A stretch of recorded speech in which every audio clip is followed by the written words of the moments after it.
হামাসকে অস্ত্র সমর্পণ ও জিম্মি মুক্তির আহ্বান ইসরায়েলের, না মানলে ভয়াবহ পরিণতির হুঁশিয়ারি ট্রাম্পের। অব্যাহত হামলায় নিহত আরো 65।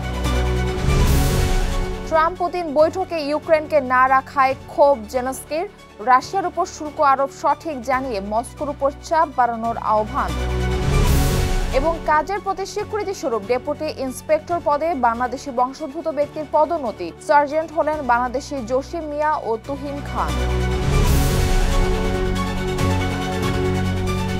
বিশ্বজুড়ে ঘটে যাওয়া দিনের গুরুত্বপূর্ণ ঘটনাবলী নিয়ে আরটিভির নিয়মিত আয়োজন সারাদিনের বিশ্বে আপনাদের সঙ্গে থাকছি আমি মারফি রহমান। অস্ত্র জমা দিয়ে হামাস সব জিম্মি মুক্তি দিলেই শেষ হবে গাজা যুদ্ধ। জেরুজালেমে ইসরায়েলের পররাষ্ট্রমন্ত্রী গিডিয়ন স্যার এই কথা জানান। অন্যদিকে এই চুক্তি না মানলে হামাসকে ভয়াবহ পরিণতির হুঁশিয়ারি দিয়েছেন মার্কিন প্রেসিডেন্ট ডোনাল্ড ট্রাম্প। এদিকে জিম্মি মুক্তিতে রাজি হলেও অস্ত্র সমর্পণে অসম্মতি জানিয়েছে হামাস। এসবের মধ্যেও থেমে নেই হত্যাযোগ্য অব্যাহত ইসরায়েলি হামলায় গাজায় একদিনে নিহত আরও 65 ফিলিস্তিনি। বিস্তারিত থাকছে বিনিয়ামিনের রিপোর্টে।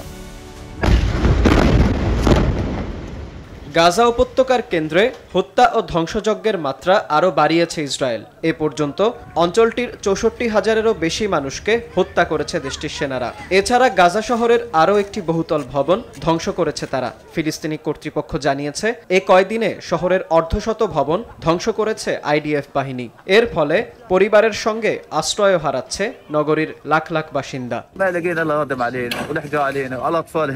এদিকে অস্ত্র সমর্পণ করে গাজায় আটক থাকা বাকি জিম্মিদের মুক্তি দিলে অবিলম্বে এ যুদ্ধ শেষ হতে পারে বলে জানিয়েছেন ইসরায়েলের পররাষ্ট্রমন্ত্রী গিডিয়ন স্যার। তিনি বলেন, রাজনৈতিক সমঝোতায় যুদ্ধ শেষ করতে চায় তেল আবিব।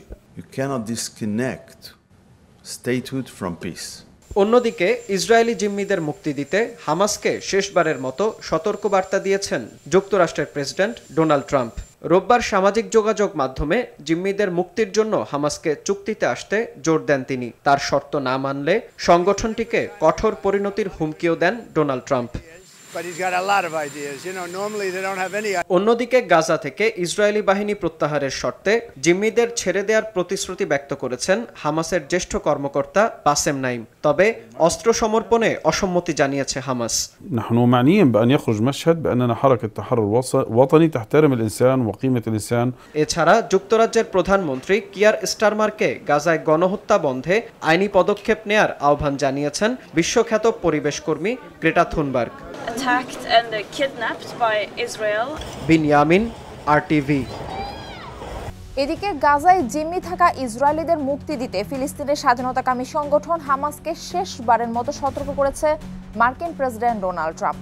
নিজের সামাজিক মাধ্যম ট্রুথ সোশ্যালে দেয়া এক পোস্টে মার্কিন প্রেসিডেন্ট জানান, এরই মধ্যে যুদ্ধবিরতি চুক্তি নিয়ে তার দেয়া প্রস্তাব মেনে নিয়েছে ইসরায়েল। এবার হামাস এই প্রস্তাব মেনে না নিলে এর পরিণতি হবে ভয়াবহ। ট্রাম্প আরও বলেন, এই বিষয়ে হামাসকে আর সতর্ক করা হবে না। এদিকে এক বিবৃতিতে যুদ্ধবিরতি কার্যকরে যুক্তরাষ্ট্রের প্রস্তাব পাওয়ার বিষয়টি নিশ্চিত করেছে হামাস। গাজায় ইসরায়েলি আগ্রাসন বন্ধে যে কোনো পদক্ষেপে স্বাগত জানাতে প্রস্তুত বলেও জানায় স্বাধীনতাকামী সংগঠনটি। জাপানের ক্ষমতাসীন লিবারেশন ডেমোক্রেটিক পার্টির প্রেসিডেন্ট পদ থেকে সরে দাঁড়িয়েছেন বর্তমান প্রধানমন্ত্রী শিগেরু ইশিবা। নিজ দলের ভাঙন ঠেকাতে তিনি এই সিদ্ধান্ত নিয়েছেন বলে নিশ্চিত করেছে একাধিক আন্তর্জাতিক গণমাধ্যম। রোববার আয়োজিত এক সংবাদ সম্মেলনে দলীয় পদ থেকে সরে দাঁড়ানো ছাড়াও এলডিপিকে নতুন নেতৃত্ব বেছে নেওয়ার ইঙ্গিত দেন তিনি।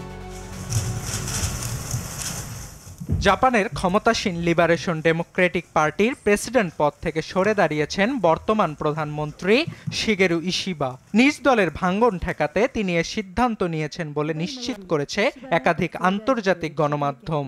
রোববার আয়োজিত এক সংবাদ সম্মেলনে দলীয় পদ থেকে সরে দাঁড়ানো ছাড়াও এলডিপিকে নতুন নেতৃত্ব বেছে নেওয়ার ইঙ্গিত দেন তিনি। আমি জাপানের জনগণের কাছে ক্ষমা চাচ্ছি পদত্যাগের সিদ্ধান্তের জন্য। আমার হাতে আর যে কয়েকদিন সময় আছে, আমি আমার সর্বোচ্চ দিয়ে জাপানের নাগরিকদের জন্য কাজ করে যাব।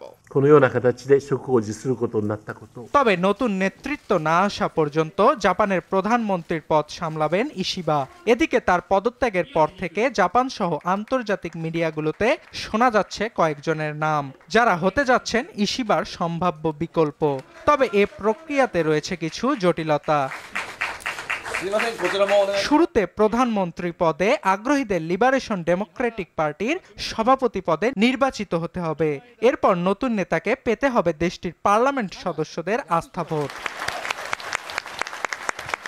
নতুন প্রধানমন্ত্রী হওয়ার তালিকায় সবচেয়ে বেশি এগিয়ে এলডিপির প্রবীণ নারী নেত্রী সানা তাকাইচি। এরই মধ্যে দেশটির অর্থনৈতিক নিরাপত্তা এবং অভ্যন্তরীণ বিষয়ক মন্ত্রণালয় সহ বিভিন্ন গুরুত্বপূর্ণ বিভাগ সামলিয়েছেন তিনি। এছাড়া গেল বছরে এলডিপির শীর্ষ নেতৃত্বের দৌড়ে দ্বিতীয় হয়েছিলেন তাকাইচি। সম্ভাব্য প্রধানমন্ত্রী হওয়ার দৌড়ে রয়েছেন ৪৪ বছর বয়সী শিনজিরো কোইজুমো। নির্বাচিত হলে দেশটির সর্বকনিষ্ঠ প্রেসিডেন্ট হবেন তিনি। এছাড়া জাপানের সাবেক প্রধানমন্ত্রী ইয়োশিহিকো নোদা, ইয়োশিমিসা হায়াশি, ইয়োচিরো তামাকিও রয়েছে আলোচনায়। গেল বছরের অক্টোবরে জাপানের প্রধানমন্ত্রীর দায়িত্ব পান শিগেরু ইশিবা। তবে চলতি বছরের জুলাইয়ে দেশটির উচ্চকক্ষে একের পর এক ভরাডুবির পর নিজ দলে ব্যাপক বিতর্কের মুখে পড়েন তিনি। এর জেরে শুরু হয় তার পদত্যাগের দাবি। গেল এক সপ্তাহ ধরে চলা পদত্যাগের গুঞ্জনের পর অবশেষে দলীয় পদ থেকে ইস্তফা দিলেন শিগেরু ইশিবা। অর্ণব প্রসাদ, RTV। ট্রাম্প পুতিন বৈঠকে ইউক্রেনকে না রাখায় ক্ষোভ প্রকাশ করলেন ইউক্রেনের প্রেসিডেন্ট ভলোদিমির জেলেনস্কি। এই বৈঠককে রুশ প্রেসিডেন্ট ভ্লাদিমির পুতিনের অর্জন হিসেবে আখ্যা দিয়েছেন তিনি।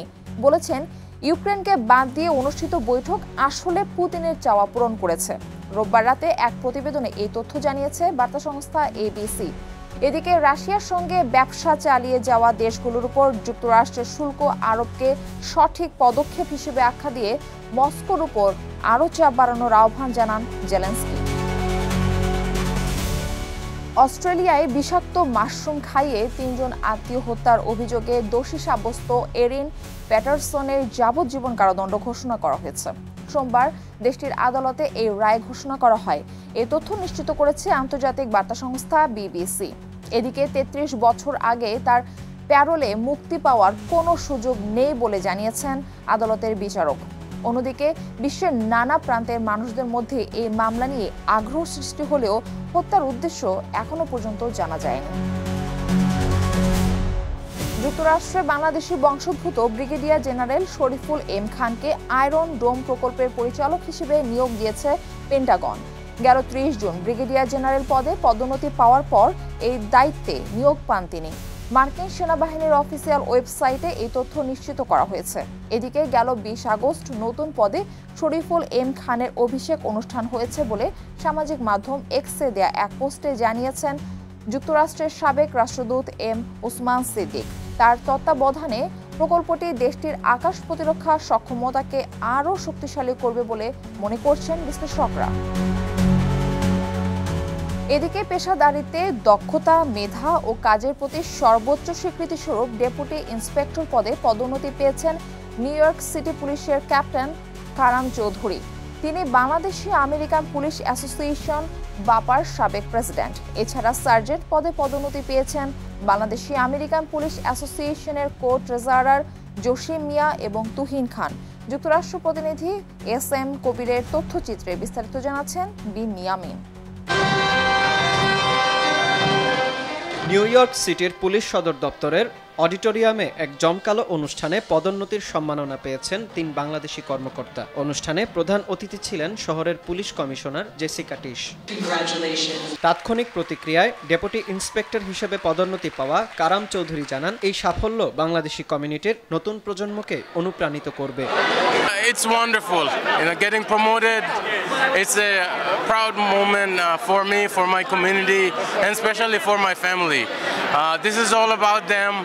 Their dedication toward me throughout the years inspires me. So this is dedicated to my family.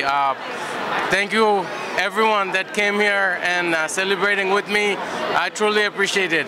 এদিকে সার্জেন্ট পদে পদোন্নতি পেয়েছেন জসিম মিয়া ও তুহিন খান। জসিম মিয়া বাংলাদেশের শেরপুর জেলার ঝিনাইগাতি উপজেলার শালচূড়া গ্রামে এক মধ্যবিত্ত পরিবারে জন্মগ্রহণ করেন। তিনি 2009 সালে 21 বছর বয়সে যুক্তরাষ্ট্রে আসেন।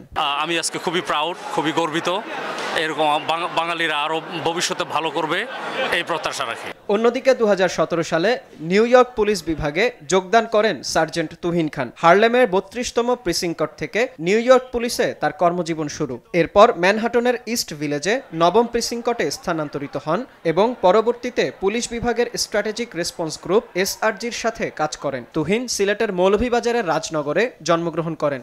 সবাই দোয়া করি যখন আমরা আরো উপরে উঠতে পারি, বাংলাদেশের নামটা আরো উজ্জ্বল করতে পারি।